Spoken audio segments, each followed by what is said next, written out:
bienvenue dans cette 7e édition des rendez-vous IFPEN de l'innovation énergétique. Donc, c'est un grand plaisir pour moi de vous accueillir à la fois en présentiel et en distanciel.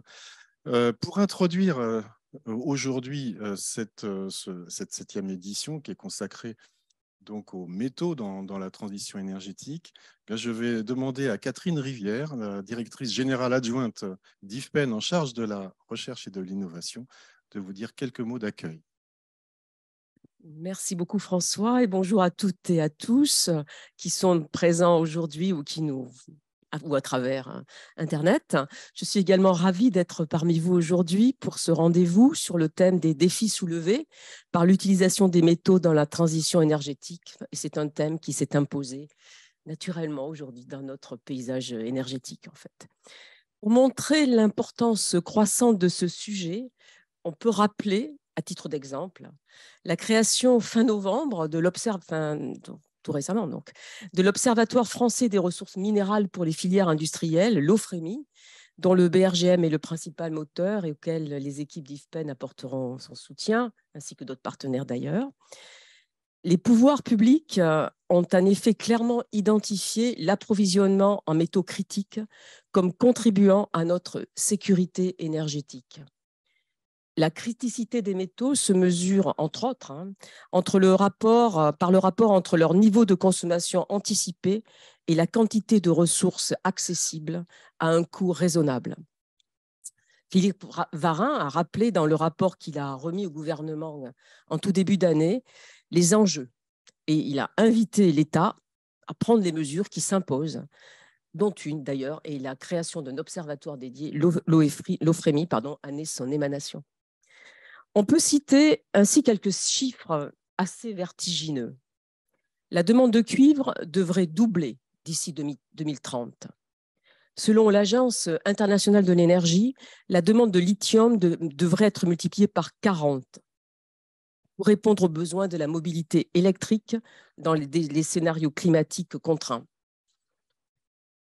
Utilisé pour électrifier la mobilité, décarboner la production d'électricité, alimenter les électrolyseurs pour fournir de l'hydrogène, partout s'invitent des métaux tels que le cuivre, le nickel, le cobalt, le lithium ou encore les terres rares. L'accès à leurs ressources, leur valorisation industrielle deviennent alors de légitimes préoccupations au regard de l'urgence à déployer les technologies de la transition énergétique et à les déployer rapidement. Mais au-delà des contraintes physiques d'accès aux ressources, d'autres enjeux se font jour. Je vais donc ouvrir par quelques questions que je pense que vous allez certainement débattre ce matin. Tout d'abord, au moment où l'Europe vit une crise énergétique sans précédent, nous la vivons tous au quotidien, où le changement climatique appelle à réduire notre dépendance aux énergies fossiles, à recouvrer une forme de souveraineté énergétique, les choix à prendre en matière de déploiement des énergies renouvelables nous créent-ils de nouvelles dépendances au regard de la croissance de la consommation de ces métaux? La disponibilité de ces matériaux, leur criticité, leur coût d'extraction constituerait-il en retour un frein au déploiement de ces énergies renouvelables? La détention de ces ressources minérales, la détention des technologies de transformation de ces ressources minérales en métaux serait-elle de nature à redessiner les contours d'une nouvelle diplomatie énergétique? Quelle part l'industrie extractive française peut-elle prendre dans l'accès à ces ressources? Quels espoirs peut-on placer dans le développement d'une industrie de recyclage pour relaxer certaines contraintes? Et enfin, bien sûr, s'agissant des pouvoirs publics, quelles mesures sont-ils prêts à prendre pour faire émerger, à temps, des solutions industrielles nécessaires? Voici quelques-unes de ces questions que je suis sûre que vous allez adresser ce matin dans notre rendez-vous. C'est certainement avec un très grand intérêt que toutes et tous, présents ou à distance, nous allons suivre les intervenants, répondre, assurer, écouter votre débat et puis j'espère vous poser un grand nombre de questions pour faire émerger d'autres types de questionnements. Je laisse maintenant à nouveau la parole à François pour présenter nos intervenants et introduire ce débat. Merci Catherine pour cette introduction, ces mots d'introduction, et puis d'avoir rappelé donc le contexte de notre séminaire et tous les défis qui nous revient de relever. Donc, en parlant de défis, on est servi. Catherine les a énumérés. Et donc, c'est dire combien tous ces enjeux sont immenses, combien la problématique que nous abordons aujourd'hui soulève des questions au cœur des préoccupations aussi de nos sociétés. Alors, pour y répondre, donc, nous avons réuni aujourd'hui un panel de choix. Donc, nous aurons par ordre de passage, donc, sur ma droite, Emmanuel H., qui est économiste prospectiviste à IFPEN, dans la direction Économie Veille. Ensuite, Benjamin Louvet, qui est gérant, spécialiste matières premières de l'OFI. Et puis ensuite, sur ma gauche, Julien Masson, qui est le directeur de la stratégie d'Eramet. Donc, Eramet, cette société dont vous allez nous parler tout à l'heure. Et puis enfin, Julien Ardelin, qui est le chef du bureau de la biodiversité et des ressources au CGDD, au ministère de la Transition écologique et de la cohésion des territoires. Voilà, bon, merci beaucoup à vous tous. On ne respecte pas vraiment la parité homme-femme, mais c'est ainsi. Bon, au moins, on a soulevé le problème. Bienvenue à vous tous. Et donc, deux mots sur le format de notre séminaire, de notre rendez-vous. Nous procéderons comme d'habitude, 10 à 12 minutes, pas plus, par intervenant. Tout ça va nous amener à l'heure, à 10 heures. Hein. Et puis, ensuite, il y aura une demi-heure d'échange. Alors, aujourd'hui, c'est un format hybride que nous inaugurons. Hein. Donc, il y aura des questions en distanciel, des questions ici. Et puis, vous les poserez à tel ou tel de nos intervenants. Éventuellement, vous pourrez aussi être à plusieurs à répondre pour apporter vos éclairages différents. Mais donc, voilà, c'est clair pour tout le monde. Hein. Sans plus tarder, je donne la parole maintenant à Emmanuel H. pour rappeler quels sont ces métaux critiques. Catherine Rivière en a listé quelques-uns. De quelle criticité parle-t-on? Pour quels usages sont-ils destinés? En quoi sont-ils critiques finalement? Et puis, quelles sont les politiques mises en place et quelles en sont les conséquences dans beaucoup de sujets? Tout ça en 10 minutes. Emmanuel, nous vous écoutons. Merci beaucoup, François. Tout d'abord, bonjour à toutes et à tous, et je voudrais remercier François et puis la direction de la communication pour l'organisation de cet événement. Alors, effectivement, je vais vous parler de 3 points. Premier point, on va regarder effectivement les grands usages des métaux, notamment dans la transition bas carbone. Ce qu'il faut voir, c'est que les minéraux et les métaux, d'un point de vue global, ont joué un rôle essentiel comme levier des technologies bas carbone. Sans métaux, il n'y a pas de technologie bas carbone. Donc, il y a cette dimension levier qu'il faut prendre en compte lorsqu'on aborde la question des métaux. On a bien évidemment, à mesure que le développement ou le déploiement des énergies renouvelables augmente dans le secteur de l'énergie, dans le secteur des transports, l'énergie devient un élément essentiel de l'industrie des métaux et des minéraux, et notamment l'industrie des métaux et minéraux représente déjà à l'heure actuelle autour de 13-14% de la consommation d'énergie au niveau mondial et près de 15% des émissions de CO2. Alors, dans ce calcul, on inclut notamment les émissions aussi du secteur du ciment. Et donc, à mesure où on va rentrer dans cette technologie bas carbone, à mesure que l'on va développer donc, les grands usages qui sont très captifs et très consommateurs de métaux, hein, l'éolien, l'électrification des transports, le stockage de batteries, les aimants permanents pour les véhicules électriques, mais également toutes les technologies du numérique et toutes les technologies de la défense. Je pense qu'on ne peut pas séparer la question de l'énergie de la question du numérique, étant donné qu'il y a même une forme de convergence entre ces deux points.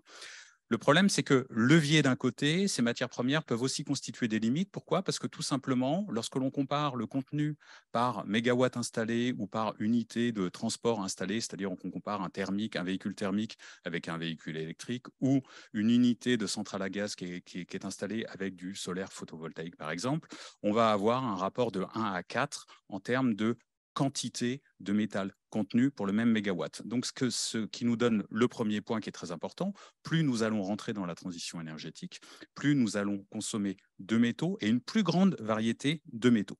Alors ça nous invite à notamment développer des méthodologies d'évaluation des risques. Pourquoi? Parce qu'on va avoir derrière ce concept de métal deux qualificatifs qui sont possibles. Le premier, c'est le métal stratégique ou le métal critique. Alors, entre les deux, historiquement, on parlait beaucoup plus de métaux stratégiques. Pourquoi? Parce que tout simplement, on avait une liaison assez forte entre le secteur de la défense et la question justement de l'approvisionnement. Et c'est pour ça que notamment depuis Première Guerre mondiale, Deuxième Guerre mondiale, guerre en Corée, on a constitué des stocks stratégiques. Et derrière cette notion de stock stratégique, il y avait ce lien qui était direct, notamment entre le minerai et le secteur de la défense. Aujourd'hui, on parle beaucoup plus de métaux critiques, notamment depuis la crise des terres rares de 2010, qui avait privé notamment bon nombre de pays de l'OCDE en approvisionnement en terres rares. Et la notion de criticité, elle est un tout petit peu plus large à la fois d'un point de vue sectoriel, c'est-à-dire qu'on ne va pas couvrir uniquement le secteur de la défense, mais on va aller voir sur le secteur de l'automobile, le secteur de l'aéronautique, j'aime à dire l'ensemble des secteurs d'importance économique pour une économie.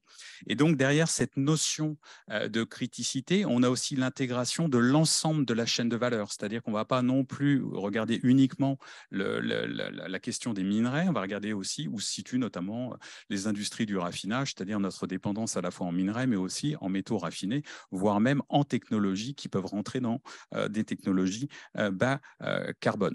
Et donc, l'utilisation de cette notion de criticité, elle est beaucoup plus large et donc elle invite les pouvoirs publics, justement, et les acteurs, les entreprises bien évidemment aussi, à essayer d'intégrer et à qualifier cette criticité. D'où notamment la création, sous l'initiative du BRGM depuis le rapport Varin, de l'OFREMI, qui a été lancé la semaine où il y a une quinzaine de jours.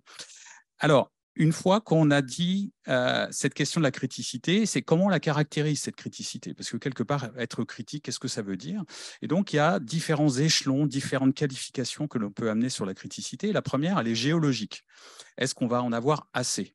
Est-ce qu'on va avoir assez de minerais? Est-ce qu'on va avoir assez de métaux? Et donc, au final, c'est la question que Catherine a posée. Est-ce que la quantité, la disponibilité physique des métaux, est-ce qu'elle peut constituer un frein à la transition énergétique? Alors, les études que nous avons menées à IFPEN sur ces questions, je ne vais pas rentrer dans les chiffres, mais ce qui est intéressant de voir, c'est que la principale conclusion, c'est de dire ce ne sont pas seulement les métaux dits électriques, c'est-à-dire le cobalt, le lithium ou les terres rares, qui doivent être pris en compte, notamment d'un point de vue physique pour la criticité. Ce sont aussi les grands métaux, le cuivre par exemple, qui dans nos analyses apparaît comme le métal le plus critique au niveau des scénarios climatiques contraints, c'est-à-dire lorsqu'on aura un approfondissement de la transition énergétique, eh bien, la disponibilité pourrait poser un problème dans les années qui viennent, notamment pour le cuivre ou pour la bauxite. Deuxième niveau de criticité, niveau économique, que je vais un tout petit peu mélanger avec un autre niveau de criticité qui est celui de la géopolitique. Pourquoi? Parce que lorsque vous regardez, par exemple, où se situent les principaux métaux ou les principaux minerais, on nous parle souvent de grands bassins. Quels sont les grands bassins? Alors, des grands bassins de production, vous en avez en Amérique latine, bien évidemment, avec le triangle du lithium, et Chili, Argentine. Vous avez du cuivre au Chili, vous avez du cuivre aussi au Pérou. Donc, on a une grande zone de production. Australie, bien évidemment, géant minier. Canada, Indonésie, Afrique, République démocratique du Congo, Zambie. Cette dimension géographique, est-ce qu'elle est suffisante pour apprécier la criticité? Ben non, pas forcément. Pourquoi? Parce que tout simplement, derrière ces pays qui produisent, vous avez des multinationales qui produisent. Et donc, dans cette dimension économique, il y a comment est organisé le marché. Est-ce que, par exemple, tous les marchés sont organisés comme le marché du lithium? Vous avez au final très, très peu de producteurs. Je parle en termes d'entreprises multinationales qui contrôlent plus de 80% de la production. Donc, il y a la dimension géographique, il y a la dimension plus économique des acteurs. Puis, il y a une troisième dimension, c'est où est-ce qu'on se situe au niveau de la chaîne de valeur. Est-ce qu'on est plutôt en termes de production de minerais ou est-ce qu'on fait comme la Chine qui aujourd'hui raffine plus de 70% de l'ensemble des métaux des batteries? Donc, vous voyez, rien que le critère économique, il doit être apprécié selon plusieurs échelles, d'où la complexité et d'où la nécessité de, de se plonger dans ce type d'études de criticité. Dernier niveau de criticité, c'est la criticité environnementale. Et là, on va se poser des questions sur notamment des questions d'acceptabilité, des questions d'empreinte minière, tout simplement parce que la mine, c'est quelque chose qui a des impacts environnementaux, artificialisation, besoin d'eau. On reviendra peut-être sur ce sujet du besoin d'eau, mais qui sont extrêmement importants. Donc, classer un métal comme critique, ça veut dire justement essayer d'aller balayer ces dimensions, la géologie, l'économie, le géopolitique, et puis l'environnemental. Et donc, pour essayer de classer, la Commission européenne, les États-Unis, le Japon font des listes de matériaux critiques. On en a une trentaine en Europe en 2020. On en a autour de 50 aux États-Unis. Il y en a 32 au Japon. Lorsque vous regardez un tout petit peu plus dans le détail, en fait, ces différentes listes, vous apercevez que certaines listes détaillent plus ou moins les terres rares ou les éléments de terres rares, c'est-à-dire qu'il y en a 17. Soit vous les comptez pour un, soit vous les comptez une à une. C'est ce que font les États-Unis. C'est pour ça que vous en avez 50 aux États-Unis. Mais si vous détaillez notamment la liste de criticité au niveau européen, vous apercevez qu'il y en a pas 30, il y en a autour de 45. Pourquoi? Parce que terre rare fait 15 éléments. Vous voyez. Donc, ça veut dire quoi? Ça veut dire que potentiellement, on a devant nous un monde de compétition qui va se former. Compétition entre les pays consommateurs, parce que lorsque vous regardez ces listes, excepté sur le nickel ou sur la bauxite, les différences sont quand même assez minimes. Compétition entre pays aussi producteurs, et puis compétition entre producteurs et consommateurs. Donc la transition énergétique, elle ouvre déjà des questions notamment en termes d'échange et elle ouvre des questions en termes de souveraineté économique. Merci beaucoup Emmanuel pour cette première, ce premier exposé. On voit que la criticité est bien autre chose que purement physique, mais il y a de la géopolitique, il y a de l'économie là-dedans. On a vu en parlant de politique énergétique récemment les États-Unis prendre des mesures, y compris par rapport justement à ces métaux critiques et leur exploitation domestique pour pouvoir être implantés dans des véhicules électriques notamment. Euh, Pensez-vous qu'en Europe, on pourrait adopter des mesures aussi protectionnistes que celles-là? Alors, effectivement, aux États-Unis, depuis l'administration Trump, Donald Trump avait désigné la problématique des métaux critiques de menace extraordinaire et d'urgence nationale à partir de 2017. Et effectivement, on s'aperçoit de plus en plus qu'il y a une forme de protectionnisme attaché notamment aux technologies bas carbone. Et j'ai presque envie de dire, on risque d'aller un tout petit peu plus loin aux États-Unis, étant donné qu'on se pose la question notamment de dire il faut pas seulement que le véhicule soit produit sur le sol américain, mais il faudrait aussi que les métaux qui rentrent dans les batteries du véhicule électrique soient produits sur le véhicule soient produits sur le sol national. En Europe, on va peut-être prendre je pense, la chose à l'inverse, c'est-à-dire qu'on va plutôt on va se positionner peut-être au niveau de la mine, en s'intéressant notamment au concept de mine durable pour essayer d'aller développer des critères environnementaux et sociaux plus larges et pour essayer de se poser un peu en leader de la meilleure gouvernance au niveau international. Je pense que Julien Masson va revenir sur ce sujet-là du responsible mining. Merci Emmanuel. Donc, on a vu tout cet ensemble de facteurs autour de la criticité, et notamment le facteur économique. Ça nous fait passer des ressources à la question des réserves et puis des équilibres entre l'offre et la demande. Donc, il est temps de passer la parole à Benjamin Louvet pour nous parler aussi de cette question de cinétique de développement, de ce que vous appelez, je crois, la tragédie des horizons. Alors, dites-nous en plus là-dessus. Merci. Bonjour à tous. Alors, pour commencer, je vais repartir de ce que disait Emmanuel. Et si je devais résumer à ma manière ce que vient de nous expliquer Emmanuel, c'est que le monde est quelque part en train de réaliser une chose importante, c'est que on ne fait pas d'électricité avec du vent ou avec du soleil. fait de l'électricité avec un transformateur qui convertit l'énergie du vent ou du soleil en électricité. Et quand on a eu réalisé ça, on a réalisé que ces transformateurs, il fallait bien les fabriquer. C'est ce que Bill Gates avait résumé autrement dans une conférence à Yale sur l'énergie il y a quelques mois, en disant les financiers qui m'expliquent qu'ils vont sauver le monde en arrêtant d'investir dans les sociétés qui polluent, qu'elles produisent du pétrole ou qu'elles produisent des métaux, il va falloir qu'ils m'expliquent comment ils font voler des avions avec des feuilles Excel. Voilà. À un moment, on en revient, on est rattrapé par la nature, entre guillemets, qu'on avait un peu oublié depuis des années. Alors, ça pose un problème, Emmanuel l'a évoqué rapidement, de souveraineté. Ce problème de souveraineté, il est majeur parce que ces dernières décennies, on a construit notre diplomatie internationale autour des problématiques d'énergie fossile principalement, qui constituent toujours, je le rappelle, 82% de l'énergie primaire consommée dans le monde. Et aujourd'hui, il va falloir repenser cette diplomatie parce que les pays qui produisent les métaux ne sont pas les pays qui produisent les énergies fossiles.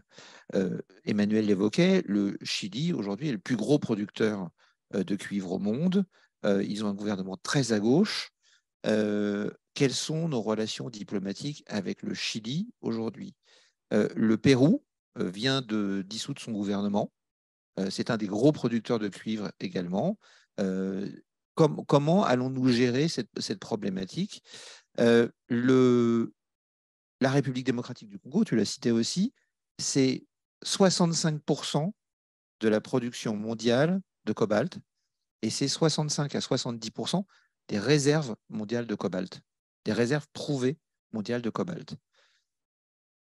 République démocratique du Congo n'a que le nom de République démocratique. Donc la question est quelles sont nos relations diplomatiques avec ce pays? Et puis la Chine, évidemment, est au cœur de tous ces sujets. Juste pour mémoire, la Chine, en 2000, consommait 10% des métaux mondiaux. Ils ont connu un phénomène qui a été l'émergence d'une classe moyenne, excusez du peu, de 300 millions d'habitants dans les années 2000, qui fait qu'aujourd'hui, la Chine consomme 50% de tous les métaux du monde. L'Asie du Sud-Est, c'est 70%. Donc, ils ont un rôle très important de captation de ces ressources, mais ils ont aussi un rôle essentiel en termes de production de beaucoup de métaux et en termes de transformation de beaucoup de métaux. Aujourd'hui, la Chine est responsable de 40 à 70% du raffinage de la plupart des métaux qui sont indispensables. Ça monte même à 90% pour les terres rares. Et donc, il va falloir qu'on revoie notre agenda avec l'ensemble de ces pays.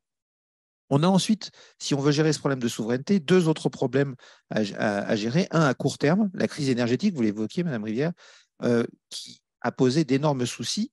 Je vous rappelle que dans le rapport Varin qui a été rendu en début d'année à Emmanuel Macron, il était évoqué la nécessité de développer notre souveraineté nationale et notre souveraineté européenne autour des métaux, notamment en redéveloppant une activité minière, une activité d'amont, donc minière, de raffinage.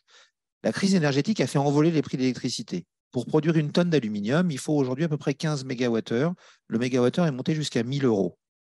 Ça veut dire que produire une tonne d'aluminium peut coûter en Europe jusqu'à 15 000 euros, sachant qu'une tonne d'aluminium sur le marché international, ça se vend 2 500 euros, 2 500 $. Donc forcément, on a eu Alcoa, ArcelorMittal, Glencore qui ont fermé des capacités en Europe. Et alors que Ursula von der Leyen et Thierry Breton criaient dans les réunions de la Commission européenne l'urgence de redévelopper notre souveraineté en redéveloppant une industrie extractive en Europe, eh bien, on laissait ces entreprises fermer. Alors, depuis, on a mis en place des mesures, mais une fois que ces entreprises sont fermées, pour les rouvrir, c'est très compliqué, ça prend beaucoup de temps et ça prend beaucoup d'argent, donc ce n'est pas toujours le cas. Donc, pour pouvoir régler ce problème de souveraineté, il va falloir générer des investissements dans ce secteur. Emmanuel le rappelle souvent, aujourd'hui, dans le secteur minier, on investit chaque année à peu près 80 milliards de dollars. Il faudrait investir 160 milliards. Ça fait partie des préconisations du rapport Varin. Et donc, Philippe Varin a proposé qu'on crée un fonds, partenariat public-privé en Europe, pour investir.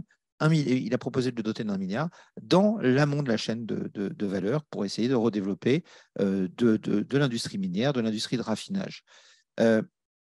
Aujourd'hui, ce projet n'a pas encore vu le jour et je pense qu'il est compliqué par autre chose qui est essentielle et dont il va falloir s'occuper, c'est la problématique de la taxonomie. Aujourd'hui, les investisseurs, comme l'entreprise qui m'emploie, ont besoin souhaitent donner du sens à l'épargne de leurs clients en l'orientant vers des investissements durables. Et la liste des investissements durables en Europe, elle a été fixée par la Commission européenne, elle s'appelle la taxonomie, et dedans ne figure pas l'industrie minière. Si on veut progresser, il va falloir faire figurer cette industrie minière.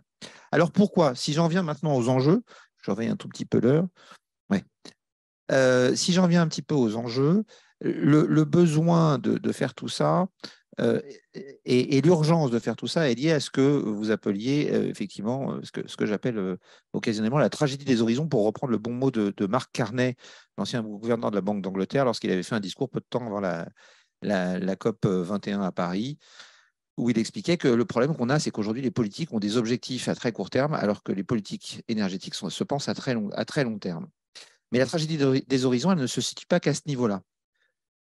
Aujourd'hui, si on décide de mettre une mine en œuvre, il faut entre 7 et 10 ans pour que cette mine arrive en production. Donc, vu les besoins dont on parle, le CNRS a rappelé que dans les 30 ans à venir, nous allons extraire de la croûte terrestre autant de métaux que depuis le début de l'histoire de l'humanité. Donc, on a énormément de besoins à très court terme. Et la tragédie des horizons, c'est celle-là. C'est qu'il faut 7 à 10 ans pour construire une nouvelle mine. Donc, si on veut pouvoir répondre à nos besoins, il va falloir inciter les producteurs miniers à investir rapidement. Quelle est la manière d'inciter les groupes miniers à investir? Eh bien, c'est qu'ils gagnent plus d'argent. Et donc, c'est que les prix montent. Donc, en fait, si on veut que les investissements suffisants soient faits, il faut que les prix de ces métaux montent. Alors, de combien il faudrait qu'ils montent? Je ne sais pas. Mais je vais vous donner les perspectives que le Fonds monétaire international, le FMI, voit sur certains de ces métaux. Le FMI a sorti une étude en fin d'année 2021 où il a cherché à voir quelle pourrait être l'évolution du prix des métaux compte tenu des besoins et des tensions qu'on attend dans les années à venir. Ils ont regardé 4 métaux, ce qu'on appelle les métaux électriques, donc le lithium, le cobalt, le nickel et le cuivre. Et la conclusion du FMI dans ce rapport, c'est qu'à horizon 2030, dans 8 ans, le prix du lithium, du cobalt et du nickel devrait progresser de, je cite, quelques centaines de pourcents, et le prix du cuivre de 60%. Et le FMI d'ajouter, attention, ces estimations sont conservatrices. Si on se trompe, la hausse pourrait même être plus importante que ça. Donc, tout ça pour dire qu'il va aussi falloir s'habituer à vivre avec des métaux plus chers. Et ça va être une contrainte très importante pour la suite de l'exploitation. Dernier élément important, et puis j'en finirai avec ça. On a également un problème. Emmanuel a évoqué la problématique de la taille du réservoir. Est-ce qu'on a assez de métaux? Mais on a, vous l'aurez compris avec cette tragédie des horizons, problème de taille du robinet. À quelle vitesse nous allons pouvoir sortir ces métaux du sol pour pouvoir assurer cette transition? Et c'est là qu'on en arrive à cette problématique de prix. Il va falloir stimuler. Il faut 7 à 10 ans pour ouvrir une nouvelle mine. Et aujourd'hui, quand on regarde le rythme, Emmanuel le rappelait dans leur prospective sur le cuivre, on aura consommé 92% des réserves, 90% des réserves, des ressources de cuivre à horizon 2050. Il y a une différence entre ressources et réserves. La ressource, bon, vous êtes du domaine plutôt énergétique, donc ce sont des notions que vous connaissez, mais les ressources, c'est l'ultime recouvrable, alors que les réserves, c'est la part de ces ressources qui, à un instant T, est récupérable techniquement et économiquement. Donc, vous comprenez bien que si on doit aller à 90% des ressources, les réserves aujourd'hui sont bien inférieures, il faut que le prix monte ou que la technologie change. Comme sur la technologie, on n'a pas de prise, il va falloir probablement que les prix montent, et donc il va falloir s'habituer, probablement à vivre avec des prix des métaux plus élevés, et deux, de ce fait, probablement à vivre avec une énergie plus chère. Voilà. Merci beaucoup, Benjamin Louvet, pour cet éclairage supplémentaire. Alors, bien sûr, vous avez abordé la question de l'économie, des prix. On comprend bien que plus le prix est élevé, plus les réserves augmentent. Mais il y a une autre dimension économique qu'on met en regard de ça, c'est l'élasticité de la demande. Est-ce que finalement, il n'y a pas un prix max qui correspondrait à un seuil où la demande pourrait être détruite? Alors, effectivement, c'est un paramètre qui rentre en ligne de compte. Mais on a ici une contrainte, c'est que normalement, quand le prix d'une matière première, il est fixé par un équilibre offre-demande. Donc, quand on commence à manquer d'une matière première, le prix monte pour faire une des deux choses suivantes. Inciter d'un côté les producteurs à produire plus, parce qu'ils gagneront plus d'argent, et de l'autre côté, détruire de la demande en rendant la matière première moins accessible. Le problème dans le cas qui nous occupe, c'est qu'on a une double contrainte. Enfin, on a une contrainte principale, c'est que on n'a pas le choix aujourd'hui. On est obligé de faire cette transition énergétique. Et on est obligé de faire une transition vers des productions bas carbone. Et l'essentiel de ces productions bas carbone doivent être ces énergies renouvelables. Et ces énergies renouvelables consomment énormément de métaux. On a donc une demande qui est, entre guillemets, incompressible. Alors, on peut diminuer la demande pour d'autres usages, mais malgré tout, c'est la conclusion à laquelle arrive le CNRS quand il dit qu'on va devoir produire autant de métaux dans les 30 prochaines années que depuis le début de l'histoire de l'humanité. On a aujourd'hui à gérer des priorités. Et la priorité, c'est de décarboner notre production d'énergie. Voilà. Et donc, cette décarbonation va provoquer un surcroît de demande qui va être inélastique, entre guillemets. J'ai même envie de dire que la demande de métaux devrait même s'avérer résiliente dans des périodes de ralentissement économique, parce que même si on a un ralentissement économique, il faudra coûte que coûte, quoi qu'il en coûte, pour reprendre une expression fameuse maintenant, avancer sur cette transition énergétique, parce qu'on est déjà en retard. Juste pour rappel, hein, un chiffre, en 2020, l'Agence internationale de l'énergie expliquait qu'on avait installé 130 gigawatts de capacité solaire dans le monde, ce qui est déjà beaucoup. L'Agence internationale de l'énergie expliquait dans son rapport publié l'année dernière, Net Zero by 2050, a Roadmap to Neutrality, que si on voulait respecter la feuille de route de l'accord de Paris, il fallait installer chaque année entre aujourd'hui et 2030, pas 130, mais 620 gigawatts de solaire. Donc on est en retard. Merci bien. Merci à vous deux pour nous avoir présenté les enjeux des politiques d'accès aux ressources et aux réserves. Alors maintenant, on va aller un peu plus, on va creuser un peu la question avec des problématiques d'industrie extractive. Voilà, il fallait le dire. Donc, je vais donner la parole à Julien Masson pour nous parler de l'activité d'Eramet, acteur de cette industrie extractive. Julien Masson. Écoutez, merci. Effectivement, déjà merci de m'avoir invité. Je vais vous parler un tout petit peu d'Eramet. Eramet, on est un groupe minier et métallurgique français, actif sur les métaux des infrastructures que sont par exemple le manganèse ou le nickel pour les aciers, ou le titane et le zircon pour les métaux de la construction. Et puis, on a un axe stratégique de développement sur les métaux de la transition énergétique qui sont le thème d'aujourd'hui. Alors, quand on parle de métaux pour la transition énergétique chez Eramet, on pense nickel, on pense cobalt et on pense lithium. Ça, tout à fait dans la thématique d'aujourd'hui. Il n'y a que le cuivre qui n'est pas dans notre portefeuille. Sur ces sujets, rapidement, parce qu'on a beaucoup parlé du problème, mais Eramet, on n'est pas la solution, mais on est partie de la solution, puisqu'aujourd'hui, on démarre, à l'heure où je vous parle, on est en train de construire une capacité de production de lithium en Argentine. On est le seul acteur européen présent dans le fameux triangle du lithium dont on parlait tout à l'heure. Donc, on est très fiers de ça. On va démarrer la production en 2024, début 2024, donc ça arrive très vite. Et puis, on a également un projet, alors qui n'est pas encore complètement décidé, mais sur lequel on travaille d'arrache-pied, qui est de produire du nickel pour batterie en Indonésie, là où ça se passe aussi sur le nickel. Donc voilà, donc on se positionne pour être très bientôt en mesure de fournir une partie de ces métaux. Alors évidemment, on l'a dit, la demande croît à une vitesse vraiment quasi exponentielle. Donc évidemment, on ne sera qu'une partie de la solution, mais quand même, c'est important pour nous d'être positionnés sur ce secteur. On parlait tout à l'heure de souveraineté. Je voulais revenir un peu là-dessus, du point de vue de la disponibilité du nickel ou du lithium. Alors, je vais prendre le point de vue européen pour élargir un petit peu et pas seulement franco-français. Du nickel, on en a un tout petit peu en Finlande, en Grèce, mais ça reste quand même relativement limité. Du lithium, il y en a. Et en fait, contrairement à ce qu'on peut penser, le lithium est quand même relativement abondant. On en trouve un peu partout. Ça rejoint le point de tout à l'heure. En fait, c'est aussi une question de prix. Aujourd'hui, les prix du lithium sont extrêmement élevés du fait de la demande qui a cru extrêmement vite et l'offre qui met du temps à s'adapter.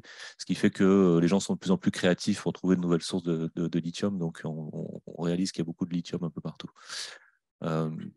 Voilà, d'ailleurs, je vous conseille un article intéressant du Monde d'hier après-midi avec une très belle carte, justement, où on voit tous ces projets. Mais bon, la disponibilité de la ressource est une chose, mais il ne faut pas oublier la partie acceptabilité, parce qu'on voit qu'on a beaucoup de projets en Europe qui font l'objet de controverses ou de rejets de la part des populations concernées, notamment les projets.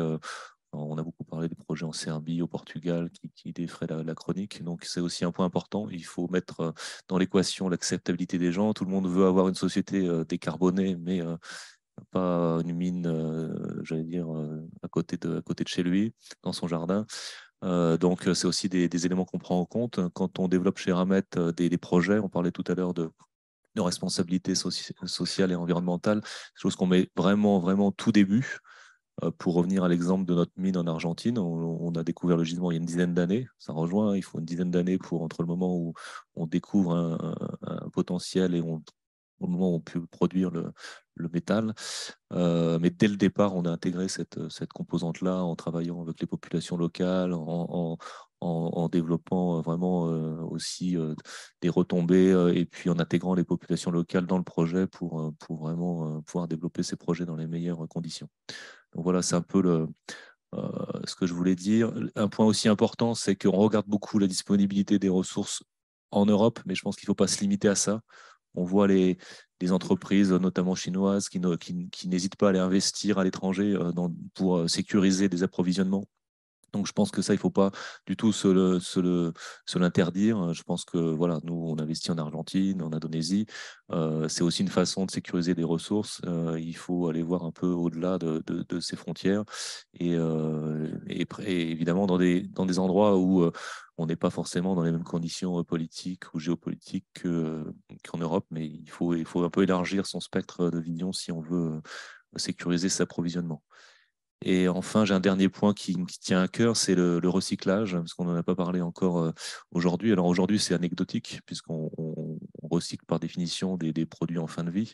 Aujourd'hui, les batteries électriques de véhicules électriques, il n'y en a pas beaucoup à recycler, puisqu'il faudra recycler les batteries qui ont été mises en circulation il y a une dizaine d'années. Et une dizaine d'années, il n'y avait pas de voiture électrique, mais ça va arriver vite. Et donc, nous, Eramet, on se prépare aussi. On a un projet qui avance de recyclage de batteries de véhicules électriques qui vont permettre de boucler la boucle. Parce que la grande différence entre l'ère du pétrole ou le nerf de la guerre, c'était une ressource qui, une fois que vous l'utilisez, elle est gaspillée, brûlée, elle ne reviendra plus. Les métaux, une fois que vous les avez ramenés dans votre véhicule, vous les avez ramenés en Europe ou en France, vous pouvez les recycler quasiment à l'infini. Et donc, ça, il ne faut pas l'oublier. Et donc, on y travaille aussi parce que c'est vraiment dommage de faire tout ce qu'on fait pour avoir la souveraineté sur des métaux, puis ensuite les envoyer recycler en Asie une fois leur fin de vie arrivée. Donc ça, il faut vraiment pas oublier aussi cet aspect de l'équation. Voilà, donc j'ai été peut-être un peu plus rapide que ce que je pensais, mais s'il y a des questions, je serais ravi d'y répondre. Merci beaucoup, Julien Masson. On peut poursuivre la discussion, notamment sur cette partie de recyclage. Vous avez dit, par exemple, au niveau des batteries, que le parc de batteries venant à maturité et nécessitant des remplacements et offrant du coup un stock possible de recyclage des métaux qu'elles contiennent. Il y a deux choses qu'on peut se dire. C'est d'une part, peut-être que dans ces technologies, ces industries de fabrication de batteries, dans les premiers temps, il y a pas mal de rebut. Ça peut aussi constituer une forme de stock qui vient non pas de batteries usagées, mais de batteries défectueuses à leur fabrication. Est-ce que ça représente une opportunité pour vous? Et puis, deuxièmement, ce qui peut être intéressant aussi, c'est dans une vision industrielle des choses. Si vous vous lancez dans le recyclage, avec des stocks qui vont mettre un peu de temps à se constituer, comment vous dimensionnez votre outil de production de recyclage? Comment vous dimensionnez cette capacité industrielle? Alors, effectivement, c'est une très bonne question. C'est toute la difficulté de l'exercice, parce qu'aujourd'hui, effectivement, peu de ressources à recycler. Néanmoins, il faut se lancer, puisque le temps de développer, c'est un peu comme un projet minier, hein. On ne développe pas une telle activité du jour au lendemain. Beaucoup d'incertitudes. Effectivement, les rebuts de Gigafactory sont probablement la première source de métaux à recycler qui va arriver rapidement, puisque les premières Gigafactory vont démarrer dans quelques années en France et en Europe. Et puis après, par contre, à partir de 2030-35, on va avoir des volumes vraiment très considérables. Donc, c'est vraiment ce à quoi on travaille aujourd'hui. Il y a une période un peu délicate à passer sur 2025-2030. Donc, pour vraiment démarrer l'activité, puis ensuite ça va devenir la mine urbaine de demain. Donc c'est vraiment le nœud du problème, effectivement, tout à fait. Bien, merci beaucoup Julien Masson pour ce point de vue industriel. Question qui arrive. Et donc maintenant, on arrive à notre dernier exposé, d'illustrer maintenant les politiques publiques qui sont là et qui permettent et qui incitent au développement de toute cette industrie dont on vient de parler. Donc, Julien Ardelin, vous avez maintenant la parole. Merci beaucoup et merci beaucoup pour cette invitation au rendez-vous de l'IFPEN dans son édition 2022. Donc, comme vous l'avez indiqué, je vais essayer de vous donner quelques éléments sur le rôle de l'État et des politiques publiques en matière de ressources minérales de la transition bas carbone. Alors, à l'écoute des interventions précédentes, le rôle de l'État paraît naturel vu l'importance du défi et de l'enjeu. Alors, mais s'il apparaît naturel, mais quelle forme doit-il prendre? Ça, c'est un des défis auxquels on est confronté. Alors effectivement, comme vous l'avez rappelé dans votre introduction, il s'agit d'un enjeu stratégique. Il y a un consensus aujourd'hui là-dessus. En revanche, il peut y avoir des divergences sur les sentiments, les passions que ce sujet crée au sein de la population. Des craintes, est-ce qu'effectivement on a un nouveau goulet d'étranglement, un nouveau facteur de ralentissement de la transition? Est-ce qu'on va y arriver ou pas? Et en même temps, on voit aussi un foisonnement d'idées, de dynamisme industriel. Il y a une sorte de dynamisme qui renaît aussi de ce point de vue-là. Donc des craintes et des espoirs qui coexistent autour de ce consensus sur les faits de base que c'est un enjeu stratégique. Alors le débat est rendu d'autant plus complexe que c'est un sujet complexe.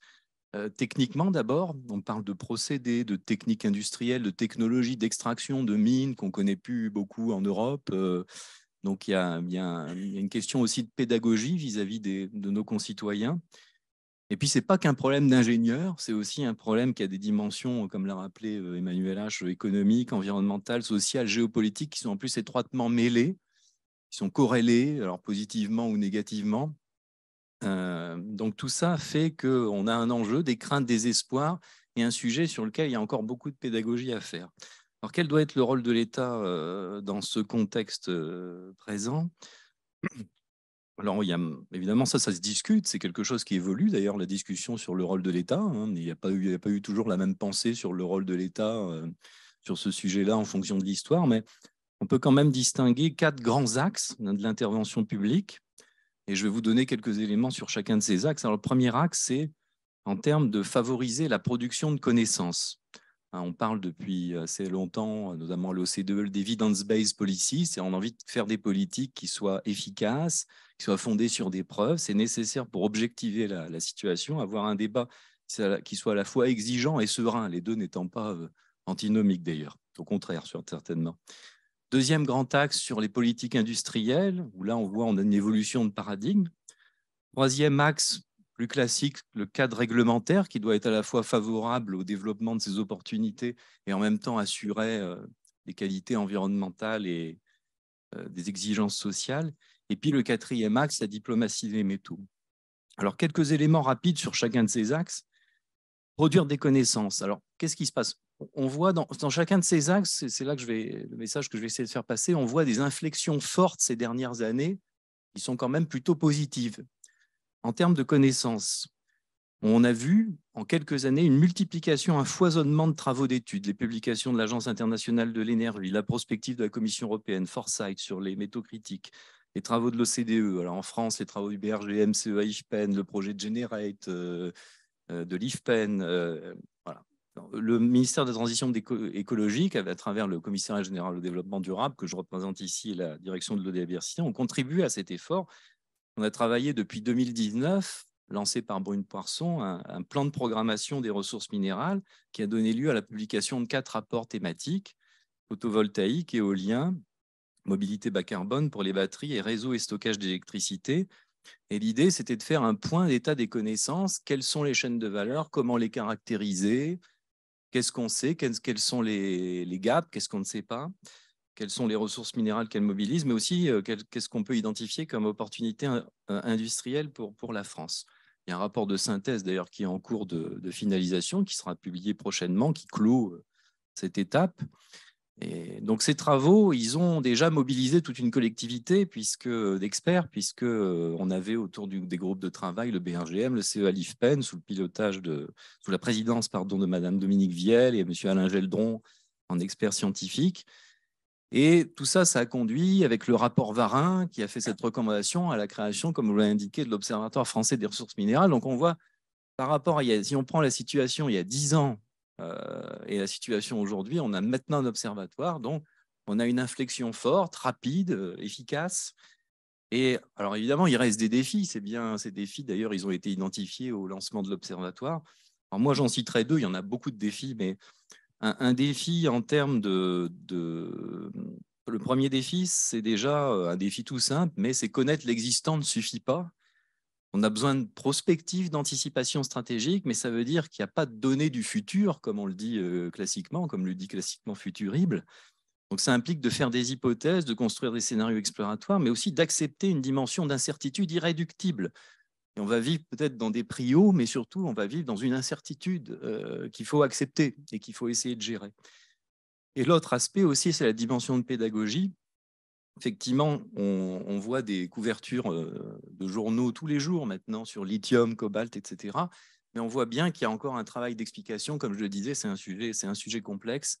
Et ça, ça nécessite de la concertation et du dialogue, et que tous nos concitoyens comprennent ces sujets, soient informés et les bonnes données pour réfléchir collectivement.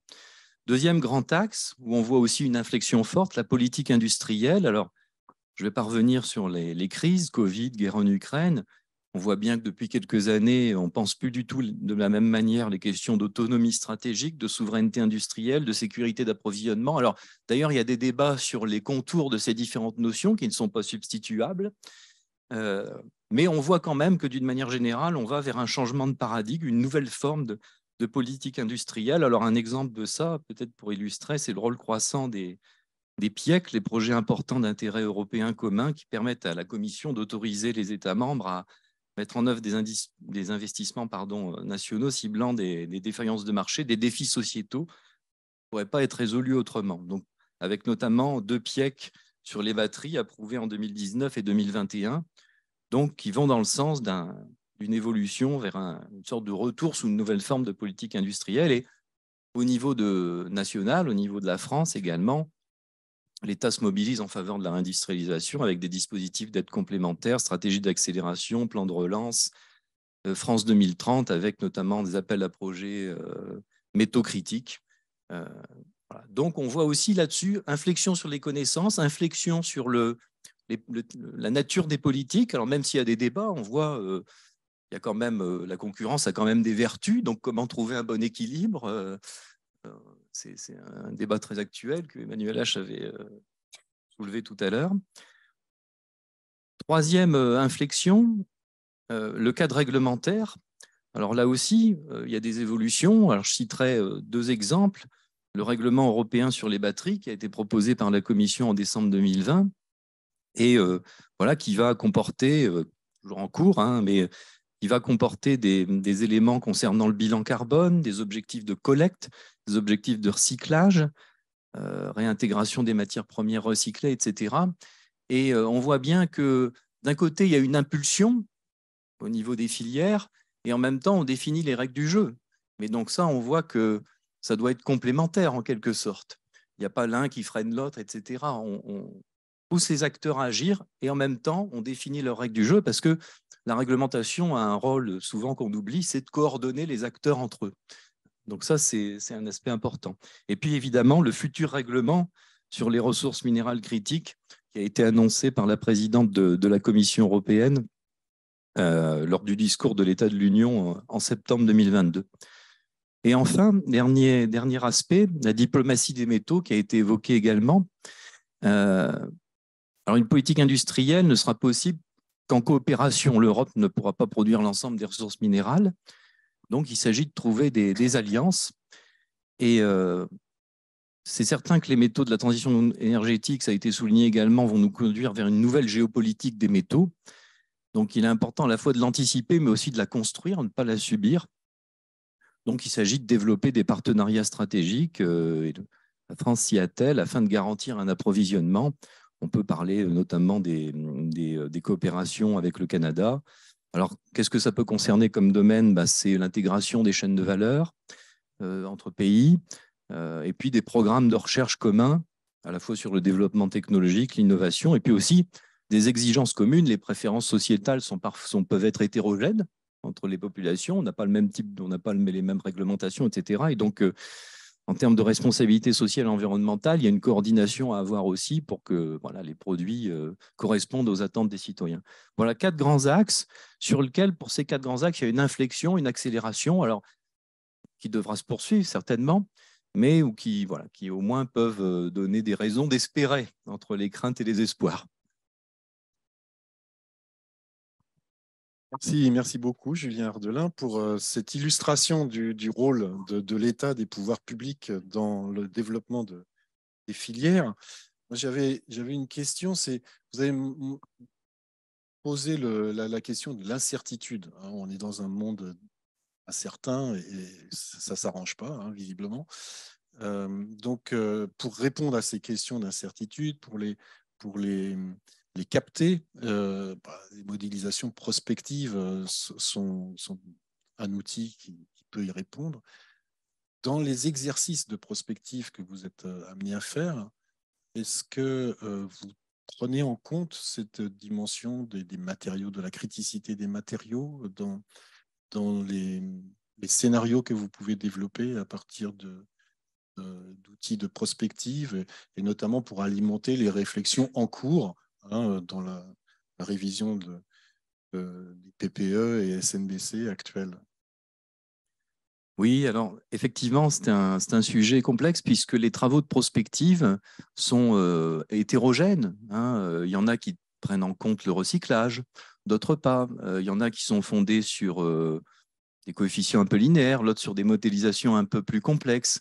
Donc, il y a tout un travail à mener effectivement pour amener la communauté des experts à travailler et notamment, effectivement, comme vous l'indiquez, dans le cadre de la programmation pluriannuelle de l'énergie, ça va être un enjeu.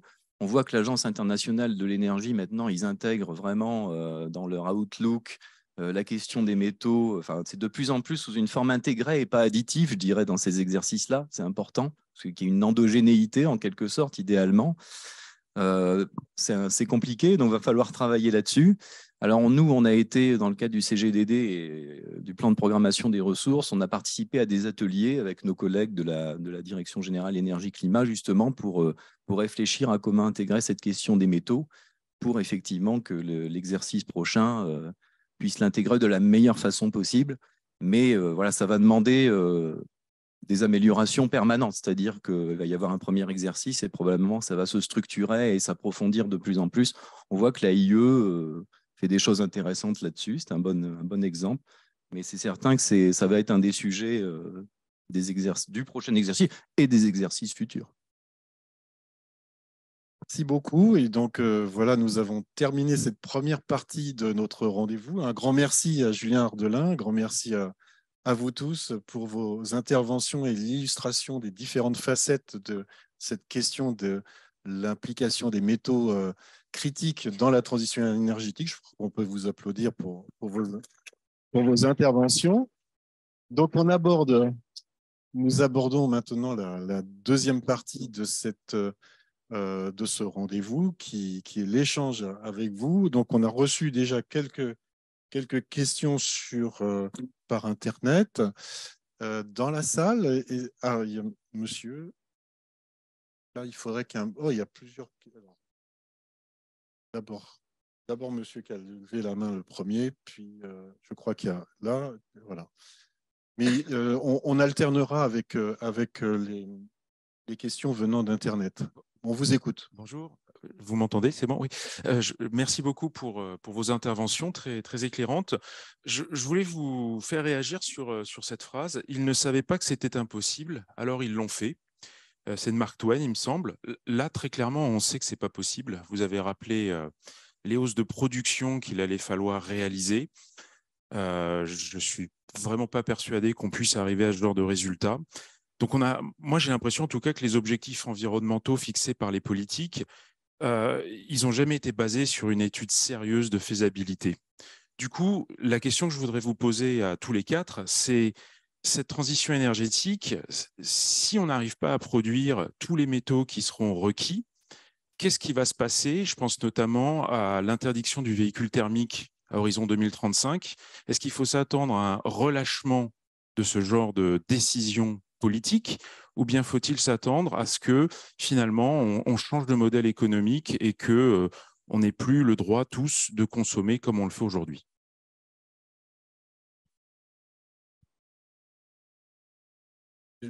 Julien Masson. Sur l'impossibilité, je ne partage pas forcément ce point. Je pense que aussi bien sur le nickel et le lithium, on a des ressources importantes. Vraiment, la seule question, c'est la rapidité de mise en œuvre. Donc, on peut imaginer peut-être de décaler légèrement, mais dans tous les cas, moi, je ne vois pas de problème à produire des quantités même importantes. Le lithium, on part de très bas parce que historiquement, le lithium ne servait que dans des applications de niche et donc d'un seul coup, on doit démarrer de nouvelles productions. Et je pense vraiment que c'est une question de temps. Et puis, comme on le disait tout à l'heure, c'est une question de prix. Avec les prix qui montent actuellement, ça va stimuler l'offre. Donc, je n'ai pas vraiment de doute vraiment sur ce sujet. Après, la bonne question, c'est comment on les produit de manière environnementalement aussi acceptable. Si pour les produire dans des conditions qui sont encore entre guillemets pire que pour l'environnement que de consommer du pétrole. Là, c'est peut-être une bonne question, mais moi, personnellement, je ne suis pas vraiment soucieux sur le fait qu'on y arrive à un moment donné. Je peux ajouter quelque chose? Oui, tout à fait. J'ai envie de dire que c'est compliqué, effectivement. Je pense que l'exposé qu'on a donné le montre, mais ce n'est pas impossible. Je me replacerai dans le plan d'un autre développement énergétique qui était celui du nucléaire dans les années, au moment du plan Mesmer. Je crois qu'il y a une question de volonté politique et de mettre en place tous les éléments nécessaires à ce que les choses se passent. Il y a aussi une question de pragmatisme et d'éviter la naïveté. Je prendrai un exemple. Emmanuel le rappelait tout à l'heure, on a une liste de métaux critiques. Tous les pays du monde n'ont pas la même liste de métaux critiques. Et par exemple, sur la liste américaine figure le nickel et figure le cuivre, ce qui n'est pas le cas dans notre liste à nous. Le problème que ça pose, c'est que les Américains vont donc sécuriser leurs approvisionnements sur ces sujets-là, sans doute avant qu'on se pose la question nous-mêmes de les sécuriser, sachant qu'on a déjà beaucoup de retard parce que les Chinois, eux, se sont occupés de ça au début des années 2000 quand ils ont eu cette émergence de cette classe moyenne de 300 millions d'habitants. Donc, pas de naïveté, un plan. Je pense que la mise en place du commissariat au plan était une très bonne idée et pour l'instant, elle n'est, à mon sens, pas assez exploitée. Un regard aussi qui prend en compte toutes ces contraintes techniques. Je pense que ça, c'est un point extrêmement important. Il y a pour moi une grosse différence de traitement de ces problématiques ces dernières années, c'est en train de changer, mais qui vient du fait que quand vous regardez le gouvernement chinois, c'est un gouvernement qui est essentiellement composé d'ingénieurs. Xi Jinping a un diplôme de géologue, soit dit en passant. Et donc, ils ont eu une approche. En plus, ils ont eu cette aide de cette émergence qui leur a fait voir les besoins d'infrastructures énormes. Donc, ils ont eu une approche beaucoup plus pragmatique. Et d'ailleurs, les Chinois, on peut leur reprocher plein de choses, mais sur cette question de la transition, ils ont fait un peu le même constat que vous et ils ont dit on n'arrivera pas à être prêt en 2050. Nous, on sera prêt en 2060. Mais ils ont en même temps fixé une feuille de route qui est intéressante parce qu'elle semble assez crédible. Ils ont annoncé qu'ils voulaient construire 150 réacteurs nucléaires d'ici 2035.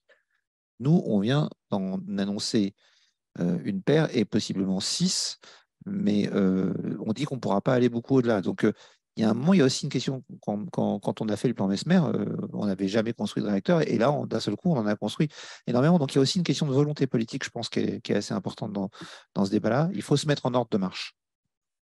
Emmanuel, vous vouliez intervenir? Oui, je voulais rajouter 2 points. Je pense qu'on va avoir un problème de ce que moi j'appelle la transition de la transition, c'est-à-dire la décennie qui vient.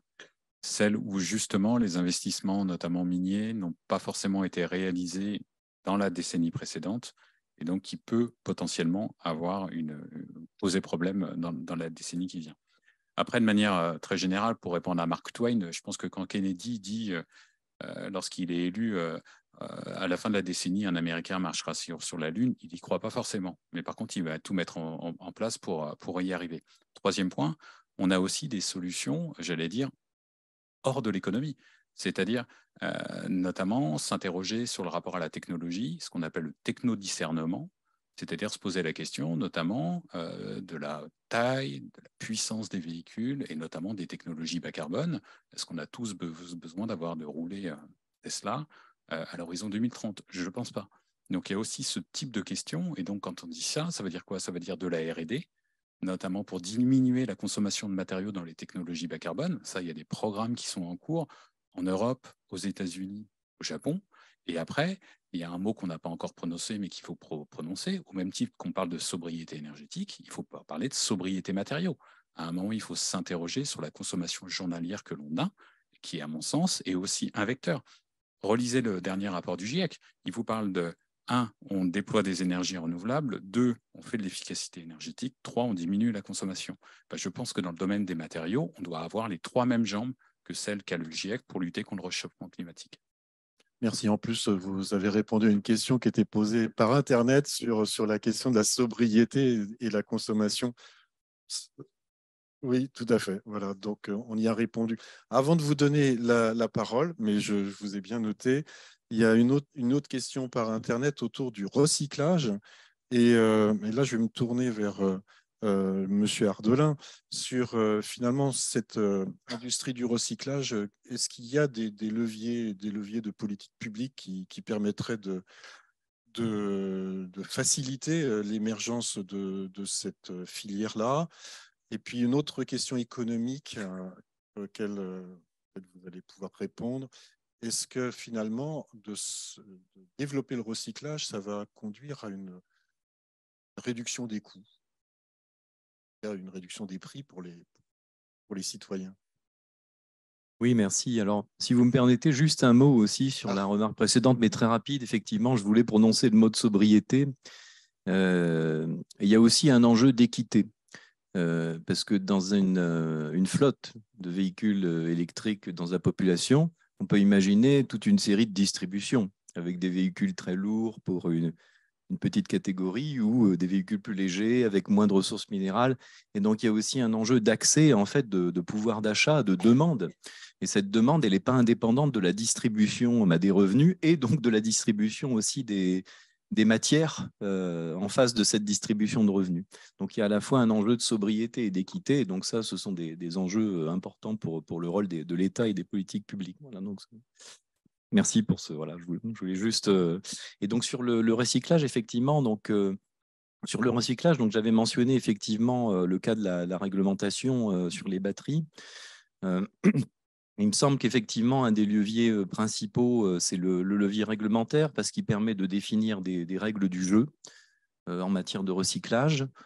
Donc, et ces règles du jeu, elles sont importantes dans une économie, surtout quand on est sur des investissements. Alors, parce que là, il y a une double complexité, effectivement, c'est qu'on est sur des investissements, comme ça a été bien dit, sur des pas de temps très longs, avec des prix qui risquent de fluctuer énormément. Donc, ça, c'est typiquement, si on prend l'analogie des marchés agricoles, on voit bien que ça a été un débat pendant des dizaines d'années sur l'instabilité des prix, avec des exploitations très capitalisées, donc qui ont une certaine inertie à évoluer. Donc là, on a un petit peu des problèmes analogues. Et donc, effectivement, ça va peut-être poser aussi ces questions de comment on fait pour garder le gouvernail quand les prix fluctuent, c'est-à-dire finalement garder des anticipations autour d'une moyenne, alors quelle doit-elle être? Un peu compliqué à définir, et pas que des volatilités, des chocs rompent des dynamiques. Donc ça, c'est quelque chose d'important, surtout, comme vous l'avez indiqué, le recyclage, ce n'est pas tout de suite, puisqu'on n'a pas encore ce qu'il faut. Donc, on a ces 3 problèmes à gérer. Donc, il y a un vrai problème là d'horizon temporel, mais au sens plus économique du terme, à gérer. Incertitude, long terme dans les investissements, et on n'a pas encore les matériaux. Donc, le cadre réglementaire, il peut déjà constituer un point fixe, un petit peu un objectif qui stabilise les règles du jeu. Alors, en matière de coûts, ça, c'est difficile à dire. Enfin, je ne suis pas très au courant des études là-dessus, mais c'est vrai qu'il y a la question du coût, effectivement, et de la qualité, c'est-à-dire est-ce que le coût du recyclage va nous permettre de faire baisser, parce qu'il y a la disponibilité en quantité, mais si cette disponibilité en quantité elle est très coûteuse, on en revient sur le problème ressources-réserves, en fait, de manière analogue. Ça, je n'ai pas la réponse, mais il me semble que dans les travaux économiques qui seraient intéressants de mener pour anticiper tout ça, vu les arguments, ce que j'avais dit avant, ça paraît fondamental à mieux réfléchir, intégrer dans les modèles. Pour l'instant, j'ai l'impression que c'est un petit peu plus additif dans les modèles, mais voilà. Donc, il y a des vrais travaux de recherche, il me semble, à mener sur ce sujet. Vous voulez compléter? On parle de recyclage, je me sens concerné. Un point, alors pour le coup, je ne peux pas vous répondre aujourd'hui, mais ce qui est certain, c'est que par exemple, en termes d'émissions de CO2, on va être sur une fraction très petite du coût initial, c'est-à-dire ce qui recyclé va produire très peu de CO2 par rapport au cycle complet d'extraction depuis la mine jusqu'au métal. Donc ça, on est sur une économie très importante de ce point de vue-là. D'un point de vue économique, on y travaille, on y réfléchit. Un point important, quand même, j'insiste beaucoup, c'est sur le fait de pouvoir tous être sur le même pied de compétitivité, c'est-à-dire de comparer une solution de recyclage en Europe par rapport à exporter des déchets vers des pays avec des normes environnementales ou sociétales un peu différentes. Donc, il faut quand même qu'on puisse jouer sur le même tableau. Et puis, dernier point, donc pour la période un peu intermédiaire qui est un peu délicate, on a aussi besoin d'un soutien, il ne faut pas se cacher. Donc, nous, Eramet, on a obtenu une importante subvention de l'Union européenne pour aider au développement de notre solution de recyclage, ce qui va nous permettre de lancer cette activité un peu plus sereinement sur cette période un peu transitoire. Après, on est très convaincus sur le long terme. Merci. Le recyclage. Sur le recyclage aussi? D'accord. Si je peux ajouter quelque chose. Le réglementaire est fondamental parce que l'acteur du recyclage, il va regarder la différence de concentration entre ce qu'il a dans la mine et ce qu'il y a dans les objets.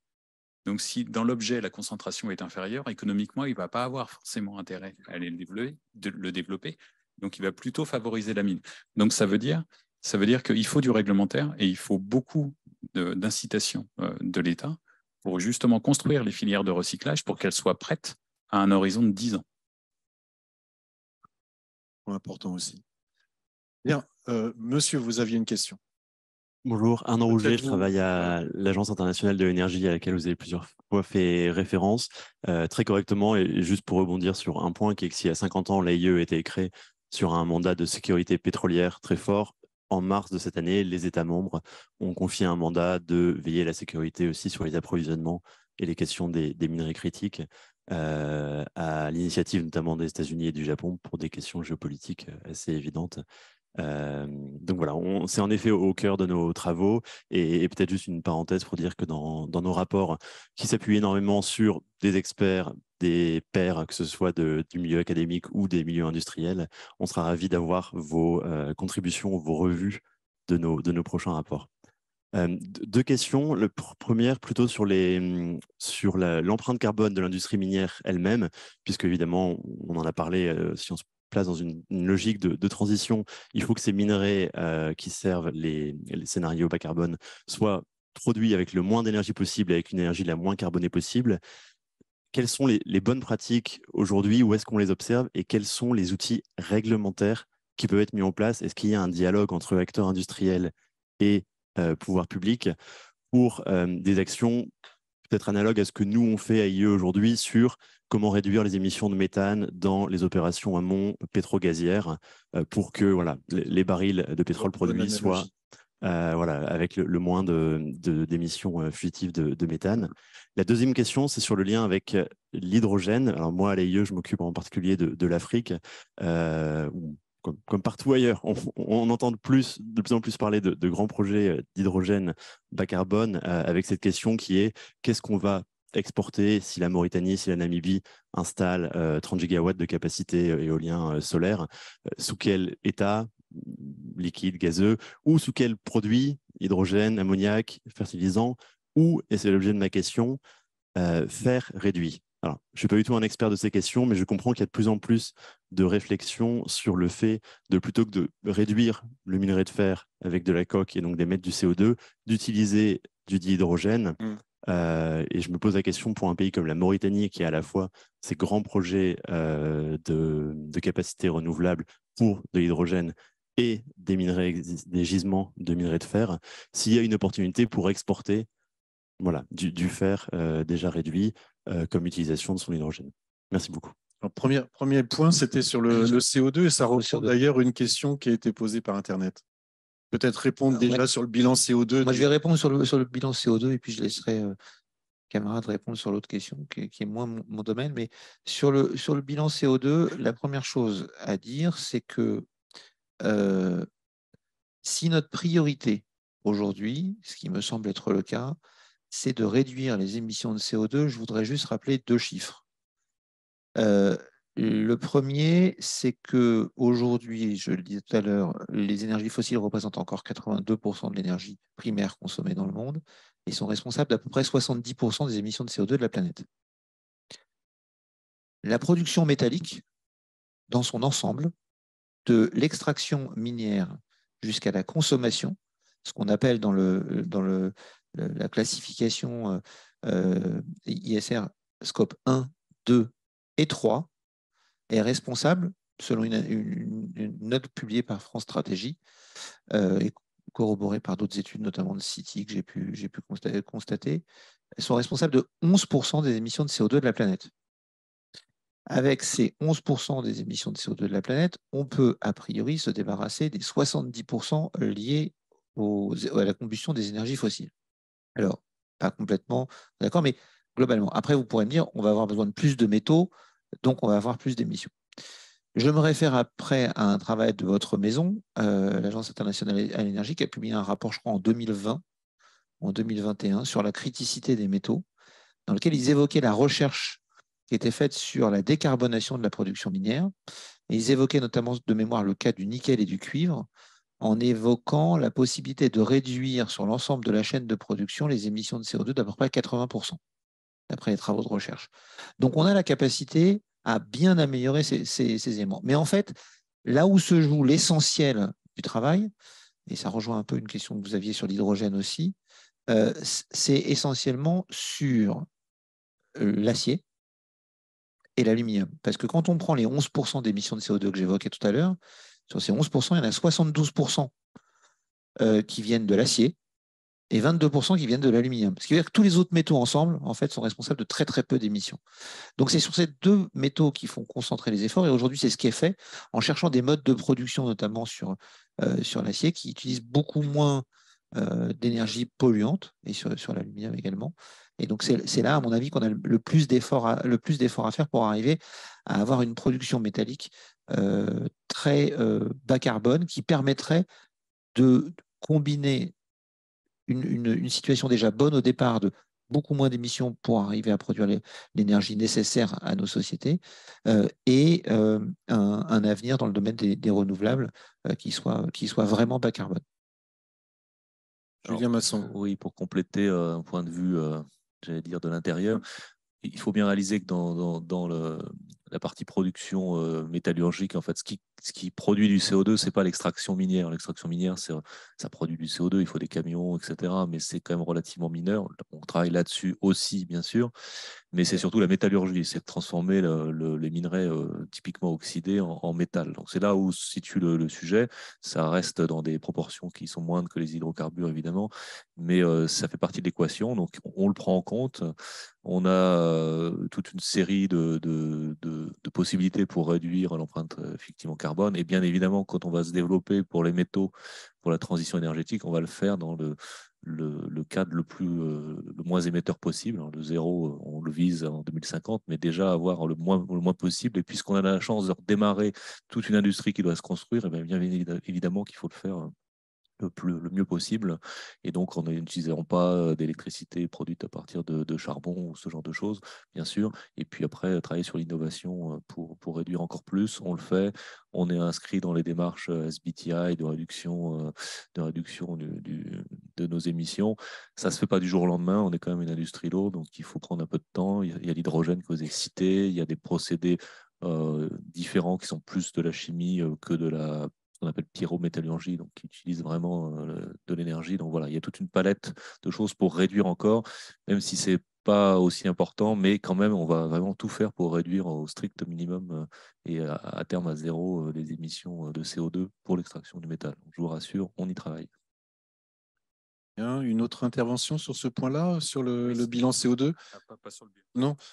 Non. D'ailleurs, autour des bilans, il y a une question Internet sur aussi la prise en compte des gaz rares qui servent aux méthodes de transformation des métaux de purification. Est-ce qu'on a des réponses là-dessus? Est-ce qu'il y a une criticité de certains gaz rares? On me parle d'argon, hélium.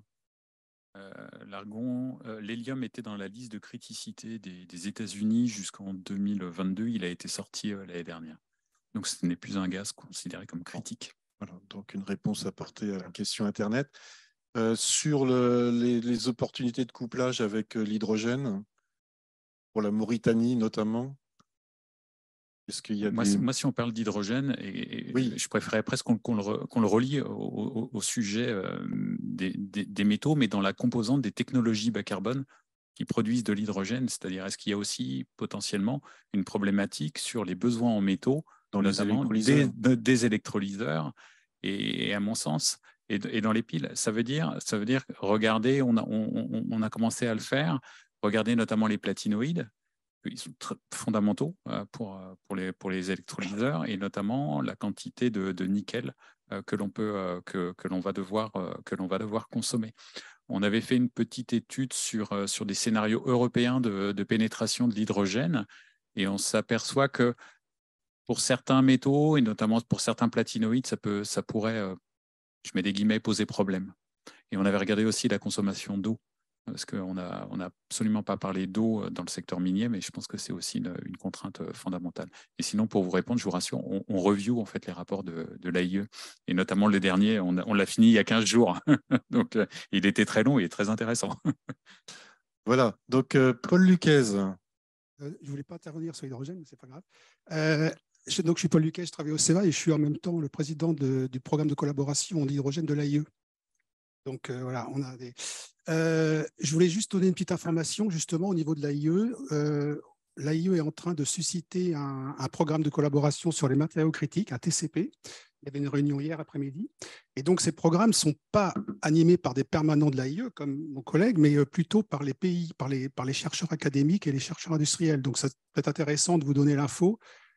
Quand ce programme sera créé, c'est basé sur le volontariat de la France, etc. Et ces programmes sont animés par donc les pays et non pas par les salariés de l'AIE. Non, moi, ma question, c'était sur... Alors, effectivement, sur l'hydrogène, il y a aussi le problème de l'iridium pour les électrolyseurs. Il ne faut pas oublier, par ailleurs. Moi, je voulais plutôt intervenir sur un autre point, enfin, une question.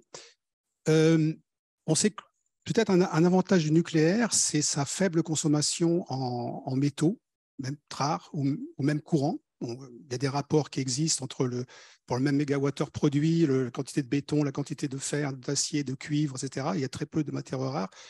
Et je me disais, est-ce que finalement, ce n'est pas un avantage qui va devenir prépondérant?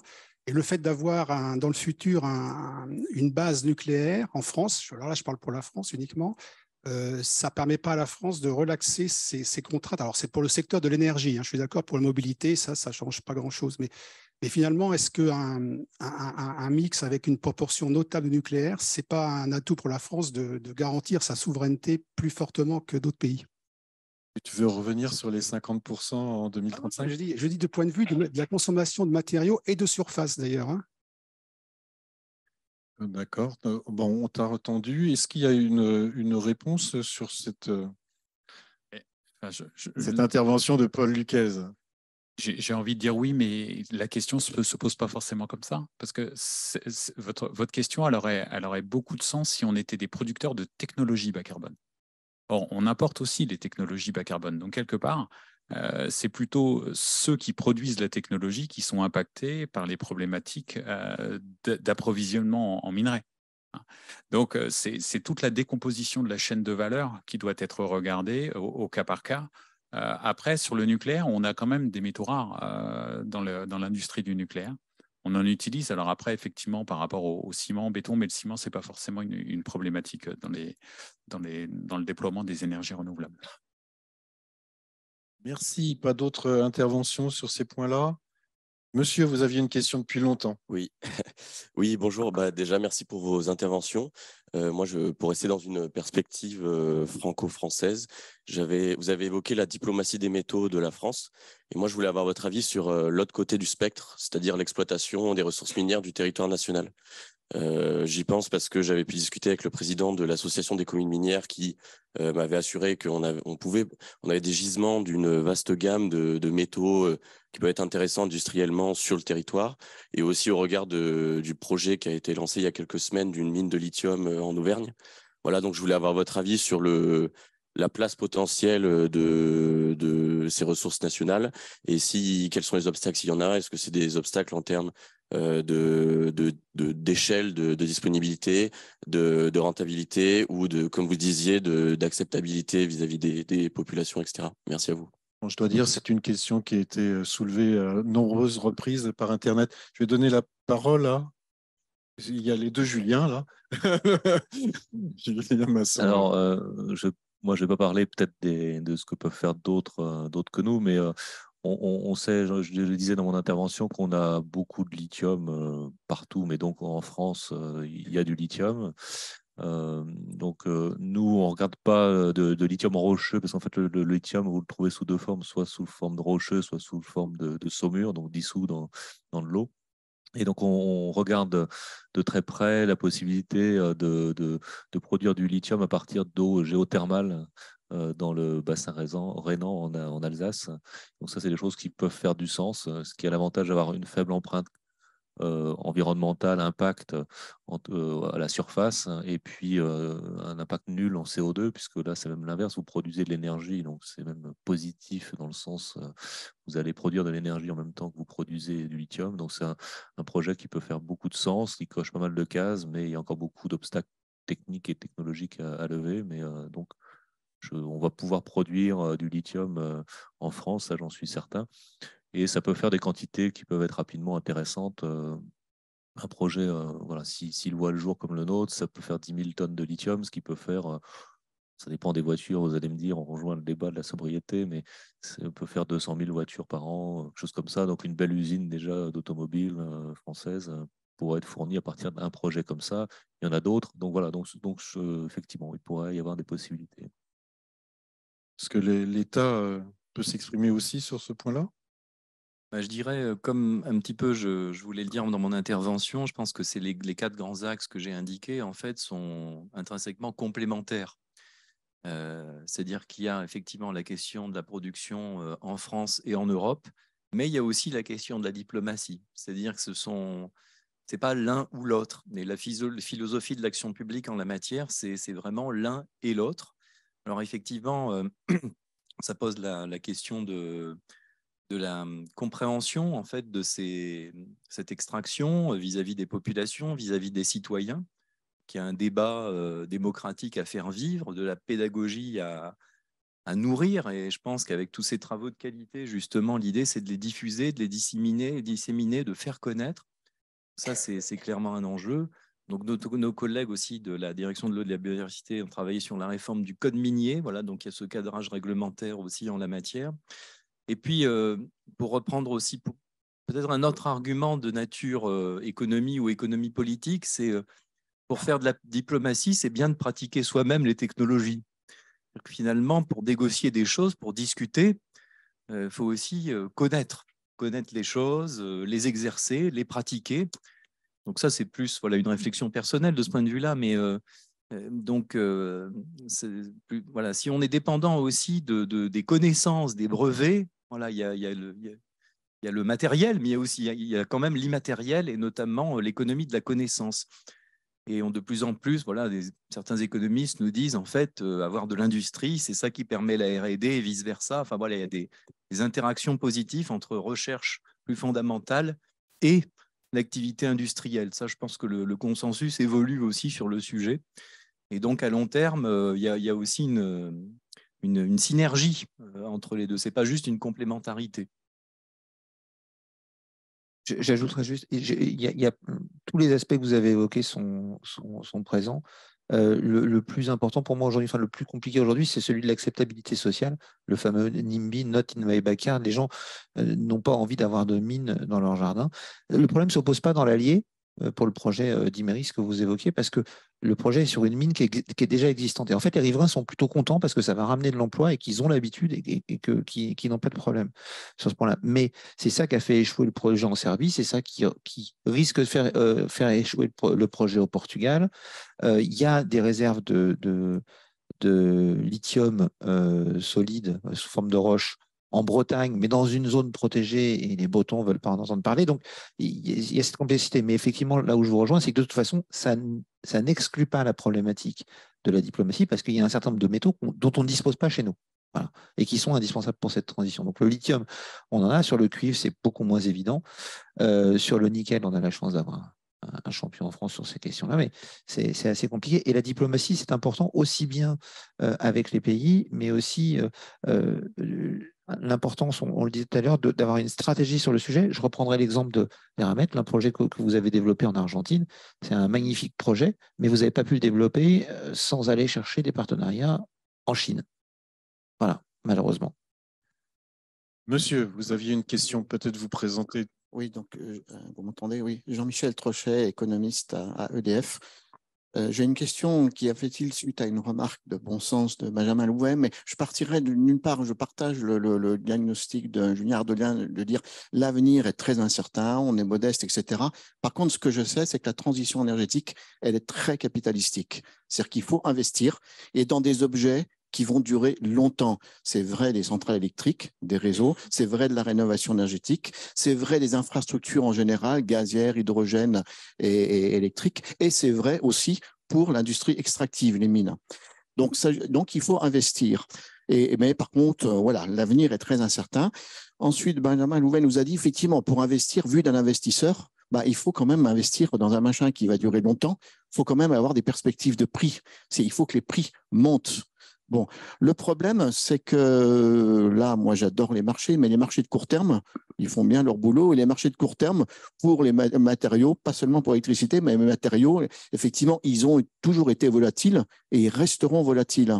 Donc, vu d'un investisseur, les marchés de court terme ne suffisent pas. Ou alors, si on dit il faut que les prix de court terme montent suffisamment haut pour investir, comme tout ça est très risqué, l'investisseur, il prend une prime de risque élevée. Donc, ma question, c'est au fond, est-ce que les pouvoirs publics, l'État français, les pouvoirs publics européens, mais ce que font déjà les États-Unis ou l'Angleterre, c'est qu'effectivement, les pouvoirs publics pourraient compléter ce que ne font pas les marchés. En bonne théorie économique, c'est-à-dire complété par des marchés de long terme, des engagements. Je ne vais pas parler gros mot peut-être de planification, même si les Anglais l'utilisent largement maintenant, les Anglais. Donc, effectivement, le rôle de l'État, est-ce que là, ça ne serait pas de susciter davantage des contrats de long terme, des engagements de long terme, y compris pour les ouvertures de nouvelles mines, pour donner de la visibilité et du signal de long terme, y compris pour ne pas se reposer uniquement sur des volatilités de court terme. Et ça, c'est bien, y compris pour le coût complet de la technologie. C'est vrai pour une mine comme pour une centrale nucléaire, etc. Voilà. Julien Ardelin, je pense que vous êtes désigné pour répondre. Et c'était notre dernière question. Alors, ce n'est pas une question facile, effectivement. Effectivement, il y a cette prime de risque, effectivement, et il y a cette instabilité, notamment dans la période qu'on a indiquée d'ici 2030-2035, qui risque d'être difficile. Et ce sujet de la volatilité des prix, on le retrouve dans d'autres marchés, hein, comme les marchés agricoles où la demande est inélastique. Et il y a eu beaucoup de débats d'ailleurs qu'on peut peut-être transposer là-dessus, en partie du moins. Et la difficulté là-dessus, de se positionner là-dessus, c'est que il y a aussi, enfin, à la fois, si je prends une casquette d'économiste là-dessus, la stabilité des prix permet de réduire l'aversion au risque, mais le rôle de l'État peut aussi avoir des effets distorsifs sur le prix moyen, etc. Voilà, c'est une question qui a été analysée largement sur les marchés des commodités agricoles notamment.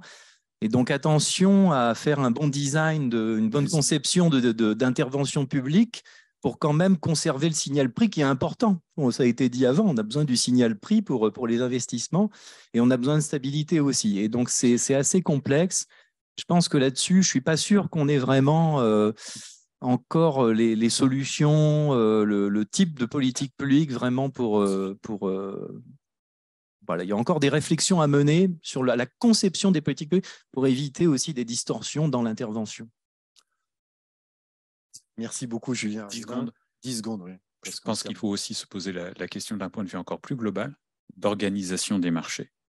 On a quand même parlé de marchés sur lesquels il n'y a absolument pas d'agence internationale des minerais et des métaux, même si effectivement l'AIE essaye de planter son drapeau sur le sujet.